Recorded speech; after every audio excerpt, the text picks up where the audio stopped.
Today's project, GrizzzTek Fender Flares for my 2017 Polaris General.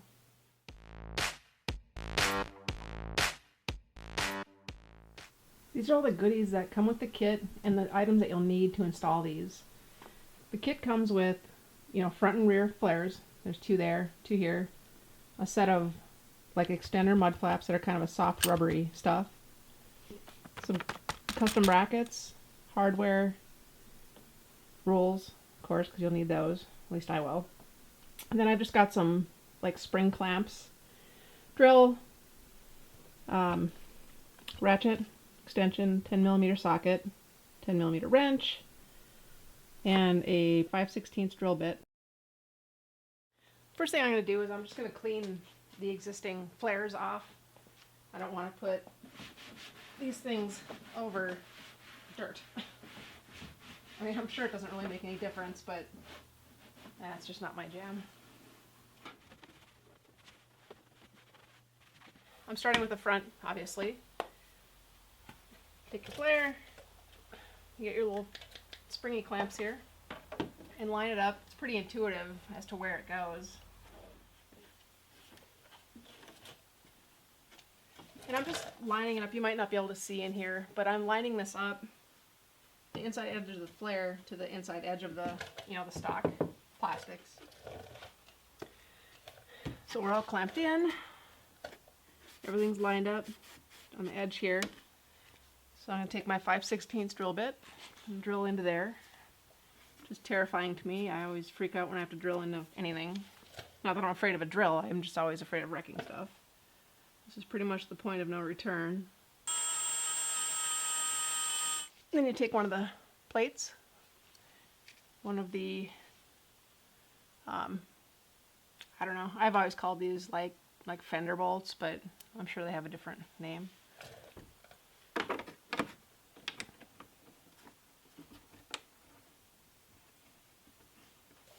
$10mm.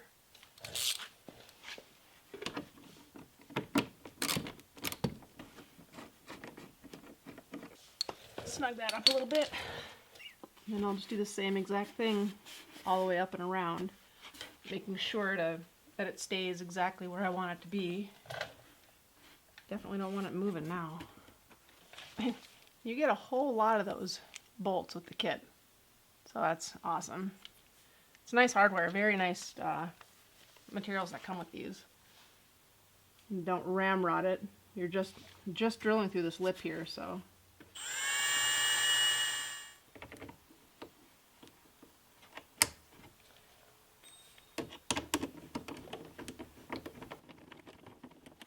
Then you just continue in that fashion all the way around.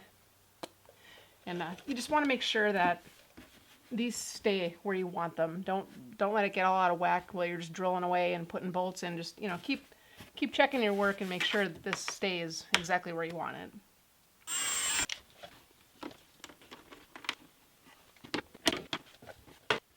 So that's, the whole thing's mounted. It's very, very, very rigid. These are really nice. They have a great fit and finish, easy to install. Now I will move on to the mud flap. Okay, onto the mud flap. These are the front mud flaps. Actually, they go like this. They've got holes in them. You pop out the little doohickers, little rubber jobbers in there. In the rules it says these are 6mm bolts, and they are, but they're that's the shaft size, but they are a T40 Torx to get those out of there.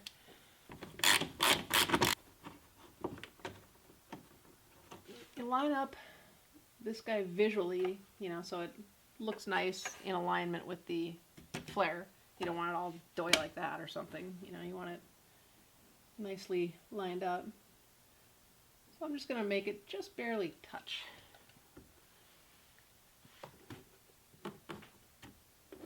Clamp it. Might as well put two, I've got them. Make sure it doesn't wander around when I'm drilling.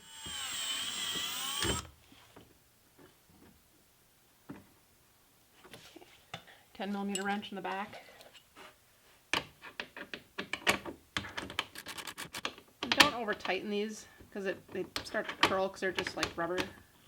This is the basic instruction, how it goes. And then it says that, you know, you can secure them down here too if you'd like. And, you know, it looks nice. So, I don't know, I might do it. I'm not really sure. He provides even extra hardware if you decide to do that, which is really cool. Now moving on to the back. First thing, you have to remove the number 40 Torx. Get out your handy dandy Torx bit. Rip that off of there. On the bed here. And then you need to take the panel off. So, if you're like a lot of General owners, they're practically falling off, so you probably won't have much trouble with this. Mine stand just fine, but I've read so many people, they just flop and have all kinds of trouble with them. But you just pick up from the bottom and just kind of work them off of there. They're just held on with like tabs. You can see where the tabs are and you just kind of push and they'll come off. Real easy. Now, I think the trick is to get your arm in this hole. And we'll find out if I have Popeye forearms. I'm not sure if I can get my arm in there. Kinda. I can get most of the way. I think I'll be able to get most of it. I think my arm goes to about here and there. So. Okay, since you can't clamp these in place, they fit in, you know, like so, but there's no lip to clamp them. I'm gonna go get my husband. I'm gonna interrupt him playing his guitar like for the 1000th time today. So he'll love that. I'm gonna get him to come out and hold this for me.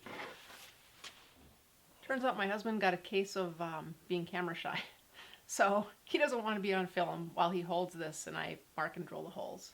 So I noticed that, you know, when putting the flare in place, you know, when lining it up, it, you know, it wants to move a little bit, and you want to make sure that you have it on there just right.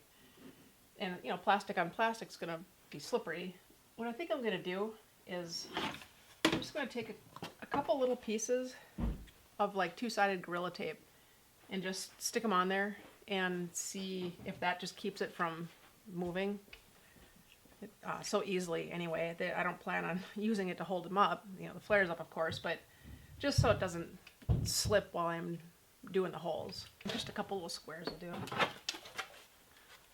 I don't know, they're clear. Maybe you can't even see them on there, I don't know, but they're there. We'll see if that works. Might be a total fail, who knows.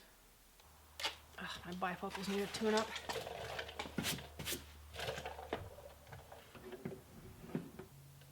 Goody. Probably use another piece on there, but I think that'll be fine. Okay, I've got the one set in there. Now I just have to go through and drill the rest of the holes and then see if I can stuff my arm in that hole to secure everything. Alright, that's all the holes. Now let's see if I can get my arm in there.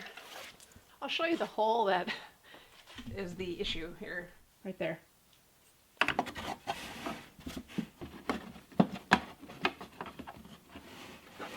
After that center set, these are a breeze. But yeah, if you're like a dude, probably, you know, like a bigger dude, you probably are gonna need help with this. I mean, I'm no pixie. I don't have little dinky buggy whip arms, but I was able to get them in there.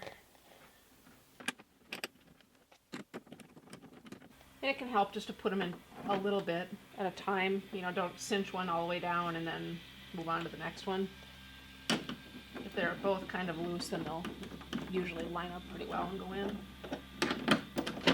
You know, it's nice you don't need an arm in there to do this. That plate, pretty smart, because then you don't have to try to get tools and everything in there to hold the back.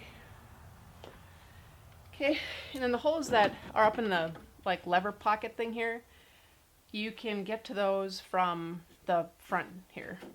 So it literally took me, I don't know, like 15 minutes to put just these two bolts in above the handle. And the reason is because when you drill that hole, there are the two holes there, the bed lift latch handle thing is in the way. So your holes are drilled all wonky. So when you put you put your flat bracket in there. Obviously the hardware that's captive on these goes straight. So you try to put one bolt in this way and one going the other way. The bracket doesn't want to do that. So what I ended up doing is I secured one of them, and that was fine because one of them was, fairly straight-ish, but the other one was like, so I took the 1/4-inch drill bit and I just drilled that hole a little bit bigger. It's the other one, normally it's 5/16.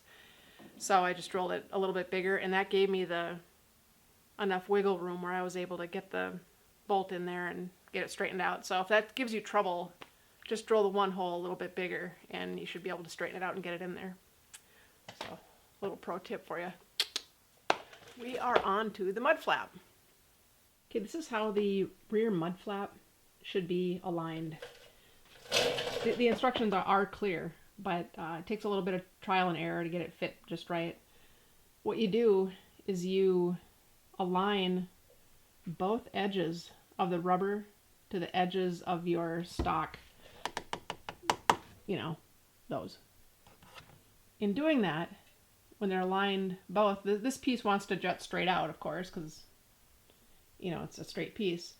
So they've cleverly cut a slice in there with a hole, and it overlaps just so. And that gives it that nice curved shape like that. Okay, mud flaps in place.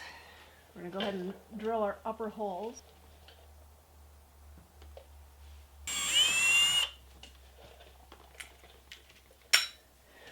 Nut and bolt.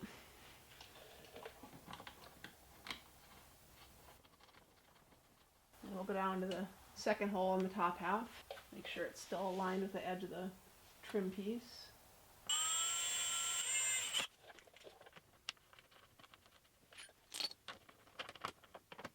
And then close the bed to check the alignment of everything.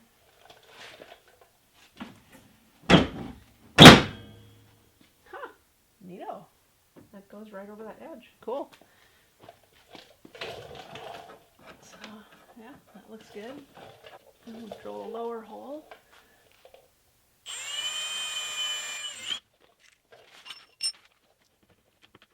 So once you've got all 3 of your pieces of hardware in there, this top piece, or the top section here, 1 3/4 inch over from the center of this upper fastener, right about where my fingernail is, you drill another hole and put a nut and bolt there, and that will keep that snug to the fender flare. But make sure when you drill that hole that you have enough material here to bite into. So you don't want to like drill way the crap over here, you want to drill like here. And then that will keep that all snugged up properly. Get a nice clean contoured fit to the flare. So that's how we should be looking. We're all finished.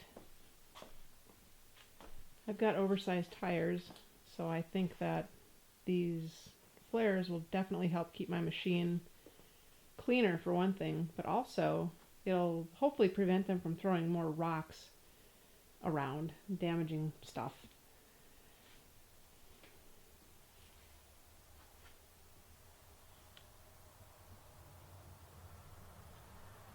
And on the front one here, it's got the mud flap down there.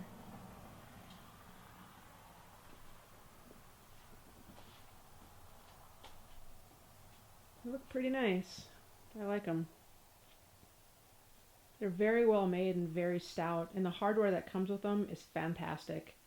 This is no foreign garbage. This is all American made by a dude in Alaska. He's got his poop in a group. I mean, this stuff is legit. I have all of his covers, fender flares, everything that he offers, and I'm incredibly impressed with the quality and the fit and finish of everything. Well, hopefully that helps you through the installation of the GrizzzTek Fender Flares. As always, if I can do it, you can do it. Thanks for watching.